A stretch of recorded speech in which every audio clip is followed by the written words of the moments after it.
Let's start it without first news. Paddy Pimblett has never been one to shy away from controversy, and once again, he's at the center of a heated discussion in the MMA world. Since his arrival in the UFC, fans and analysts alike have been fascinated, and at times critical, of his approach to weight management between fights. While Pimblett has always made the lightweight limit of 155 pounds on fight night, his tendency to balloon up in weight during his off-camp months has raised eyebrows across the community. The criticism largely revolves around the belief that extreme fluctuations in weight could eventually affect his durability, particularly his chin. Many fighters and commentators worry that the repeated cycle of cutting down after heavy weight gain could have long-term effects on his performance and health. However, Paddy has made it clear that he isn't struggling the way people think. In a recent conversation with El Doberdan, Pimblett fired back at the constant commentary. He emphasized that he has no problem making the lightweight limit and enjoys the lifestyle balance of indulging in food when he's outside of training camp. Eventually, I'll move up a division when I get a bit older, Pimblett explained. But I don't struggle to make weight, you know what I mean. I make 155 quite easily. I just enjoy me food outside of camp. His comments underline what he believes is a misunderstanding. To him, enjoying life outside the octagon doesn't translate into a lack of professionalism or difficulty making weight. Instead, he frames it as a part of his personality, someone who trains hard when needed but also lives freely in the downtime. But Paddy didn't stop there. While defending his weight management, he also took the opportunity to aim a few verbal jabs at Ilia Topuria, one of his fiercest rivals. According to Pimblett, Topuria isn't the toughest challenge in the lightweight division. Instead, he believes that Armenian contender Arman Tsarukyan presents a much more difficult stylistic matchup. Arman is more of a proper lightweight, Pimblett said. I think stylistically Arman is a tougher fight than Ilia. He's got better grappling than Ilia, and for me, that makes him a tougher opponent. This statement not only reinforces Paddy's confidence in his ability to handle Topuria but also signals that he is already eyeing bigger and more complex challenges in the division. While Topuria has quickly risen through the ranks and gained respect for his finishing ability, Pimblett is pointing to Tsarukyan's wrestling and grappling base as the kind of skill set that could truly test him. As the UFC heads into the final stretch of pay-per-view events in 2025, the question now is whether Paddy will return before the year closes or wait to make a splash on one of the promotion's first major cards of 2026. Regardless of when he fights next, one thing is certain: Pimblett continues to make headlines, both for what he does in the cage and what he says outside of it. Love him or hate him, Paddy Pimblett has mastered the art of staying relevant in MMA. His bold personality, willingness to fire back at critics, and ongoing rivalries keep him firmly in the spotlight. Whether it's against Topuria, Tsarukyan, or another rising contender, his next fight will be one of the most anticipated moments in the lightweight division. Before moving on to the next news, we have a quick request for you. We're always working to improve our content and truly value your support. If you could take a moment to leave a like on this video, subscribe to the channel, and hit the bell icon, it would mean a lot to us. That way, you'll never miss an update. Move on to another news. The rivalry between Magomed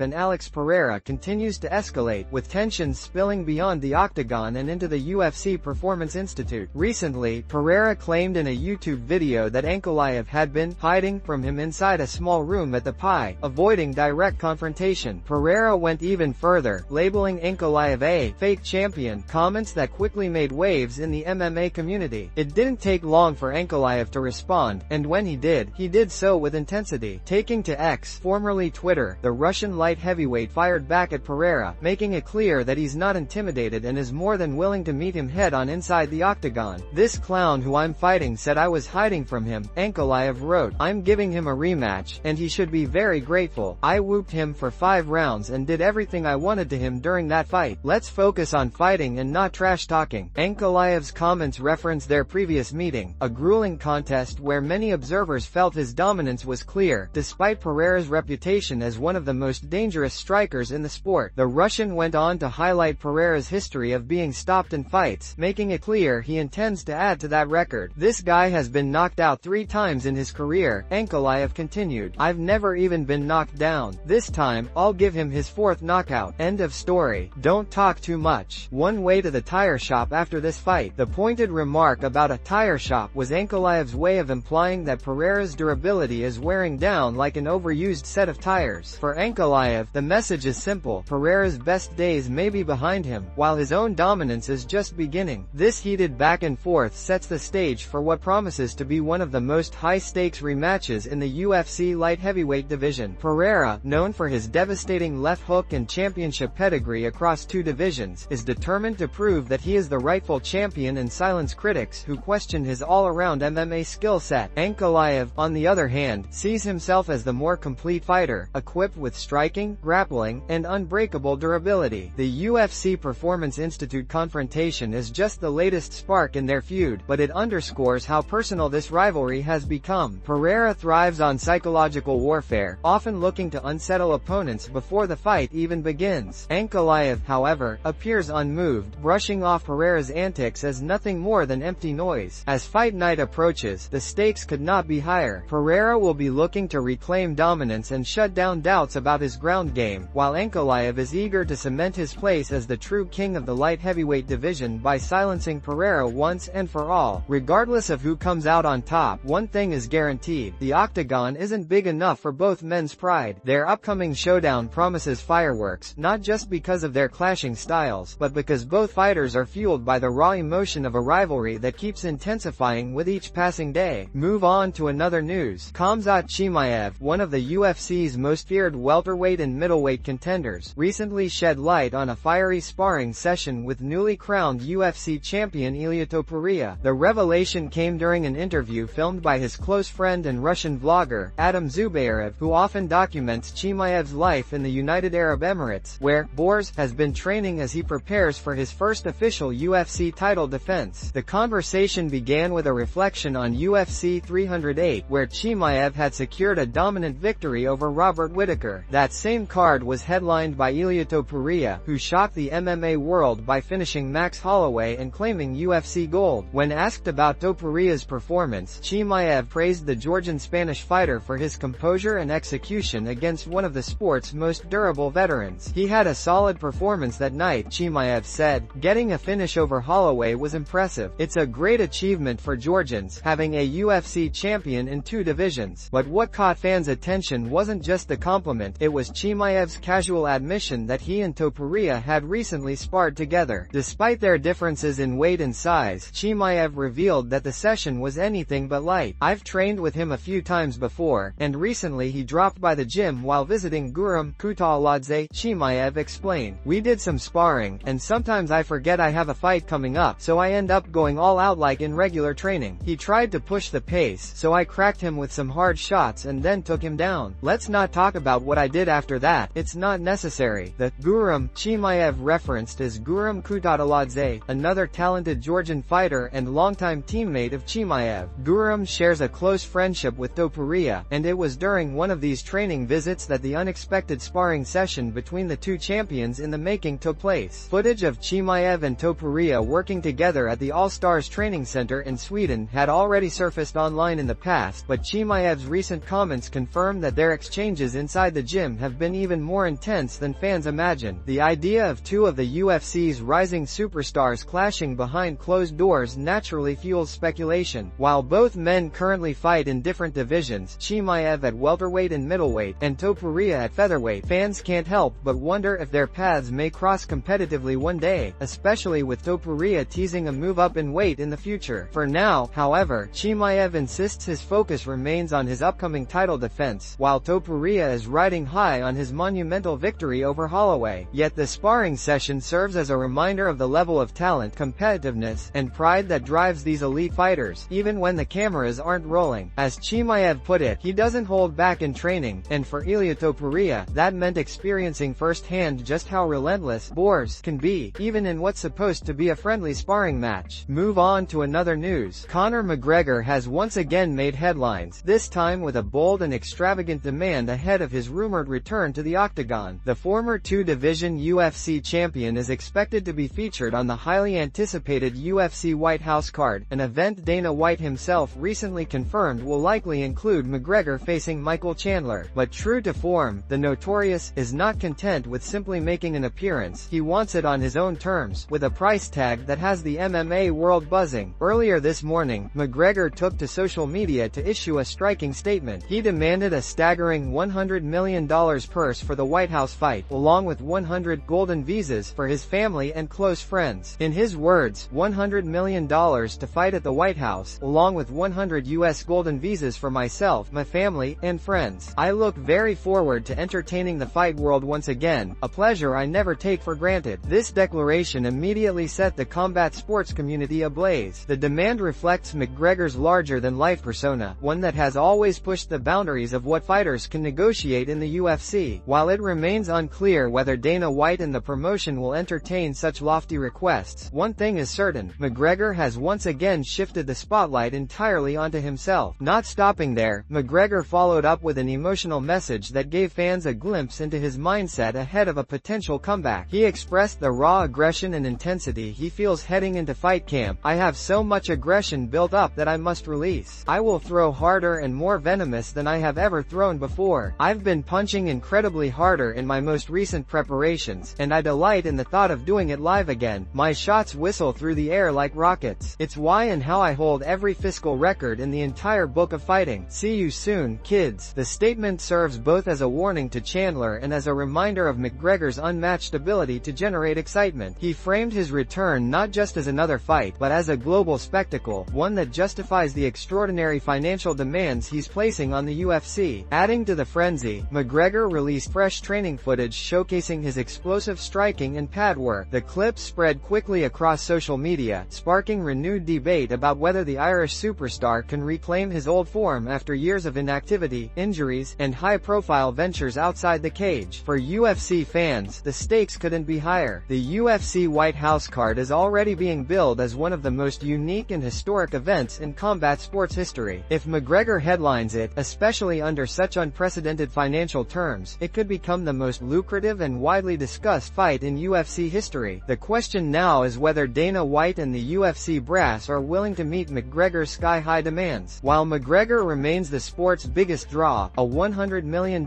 payday and golden visas may be far beyond the norm, even for him. One thing is clear: if this fight comes together, it won't just be another main event. It will be a cultural spectacle, fueled by McGregor's charisma, audacity, and refusal to settle for anything less than extraordinary. Move on to another news. Daniel Cormier has weighed in on one of the most debated topics in the MMA community: why the UFC allowed Jon Jones to fight Stipe Miocic while Tom Aspinall, the interim heavyweight champion, was waiting in the wings. According to Cormier, the UFC likely believed that Jones would eventually agree to fight Aspinall, but the plan didn't unfold the way the promotion expected. Speaking on his show, Cormier broke down the situation by pointing to the timing of Jones' return and his selection of opponents. After years of speculation, Jones re-entered the USADA testing pool and finally made his long-awaited heavyweight debut. His comeback fight against Cyril Gane ended with a dominant first-round submission, cementing him as the heavyweight champion. Instead of defending against the rising interim champion Tom Aspinall, however, Jones pushed for a legacy fight against former champion Stipe Miocic. Cormier explained that the UFC allowed this matchup because of what it meant historically. "When you've done so much in your career, you kind of indirectly earn the right to pick which fight matters most for your legacy," he said. And for Jon, fighting Stipe Miocic, widely regarded as the greatest UFC heavyweight of all time, was that fight. It wasn't about rankings, it wasn't about the interim belt, it was about legacy. Still, Cormier acknowledged the tension it created with Aspinall's rise. When Jon fought Stipe, there was already an interim champion in Tom. So in reality, the fight that should have happened was against the interim champ. But the UFC essentially said, "We'll give you this one for your legacy, then afterward you give us the Aspinall fight." I think the expectation was that Jones would deliver on both ends. But according to Cormier, that expectation may not align with Jones' actual intentions. When it came time to deliver, it feels like Jon just said, "I don't really want to do that," Cormier explained. And honestly, it doesn't seem like he's very interested in fighting Tom at all. Cormier admitted he doesn't fully understand the hesitation, since Jones has proven time and again that he's capable of beating the very best. "I don't get it. I have a hard time believing Jon is ducking anybody, because he's that good. But for some reason, the Tom Aspinall fight doesn't seem to be on his radar. Maybe it's just not the fight he feels adds to his legacy." Ultimately, Cormier sees this as part of the natural progression of a fighter who has already achieved nearly everything. When you've accomplished so much, sometimes you get to decide what matters. For Jones, fighting Stipe was that choice. For the UFC, the hope was he'd follow up with Aspinall. But as of now, it seems like Jon is focused on legacy fights and paydays rather than the new generation. For fans, this leaves an ongoing debate. Will Jones ever defend his title against the surging interim champion, or will his career end with hand-picked legacy fights? As Cormier sees it, only Jones himself can answer that question. Move on to another news. Recently, UFC middleweight contender Sean Strickland experienced an unexpected emergency at his Las Vegas home that required the immediate assistance of the Las Vegas Fire Department. The situation, while unusual, showcased Strickland's candid personality and his ability to handle tense moments with humor and authenticity. According to Strickland's own posts on social media, the emergency began when he attempted to burn some wooden pallets at his property. Unfortunately, the fire quickly grew brighter and more intense than anticipated, prompting a necessary call for help. Strickland documented the incident on his Instagram story, giving fans an inside look at what unfolded. In his video, he wrote, "Fireplace needs to get built ASAP. I will say, Vegas Fire and Vegas PD are some of the best in the world, having to deal with a city full of adult social degenerates." His comment reflected both his gratitude and his usual blunt, no-filter style of humor. Strickland acknowledged that the fire had gotten out of control, saying the pallet burn got a little too bright, and he credited the emergency responders with keeping him safe and preventing the situation from escalating. The video captured Strickland speaking directly to fans while firefighters handled the scene. Instead of panicking or downplaying what happened, he leaned into the moment, joking about the mishap and expressing genuine appreciation for the professionals who showed up. His remarks, "These guys are keeping me safe. Appreciate you guys," demonstrated a level of respect for first responders that struck a chord with viewers. Later, Strickland shared another update. This time, he posted a photo taken from one of his home security cameras, showing him walking back into his house after the ordeal. Alongside the image, he wrote, "Walk of shame." The caption captured his self-deprecating sense of humor, acknowledging the embarrassment of having the fire department called to his home while also poking fun at himself. The incident not only highlighted Strickland's unpredictable lifestyle but also reinforced his reputation for being one of the most unfiltered personalities in the UFC. Known for speaking his mind both inside and outside the octagon, he has often divided opinions among fans. Some view him as refreshingly honest, while others see him as overly brash. Regardless, moments like this reveal a more relatable side to the fighter, one where even a tough, world-class athlete can make everyday mistakes and laugh at himself afterward. On a broader note, the situation serves as a reminder of the challenges emergency responders face daily, especially in a city like Las Vegas. Strickland's praise for the Las Vegas Fire Department and police was not only genuine but also important in showing the respect fighters and public figures can extend to those who protect their communities. For Strickland, this small domestic misstep is unlikely to overshadow his ongoing career in the UFC. If anything, it adds another memorable story to the growing list of offbeat moments that make him such a unique figure in mixed martial arts. Fans know they can expect the unexpected whenever Sean Strickland is involved, and this fire incident is just another example of why he continues to remain a headline grabber both inside the cage and out.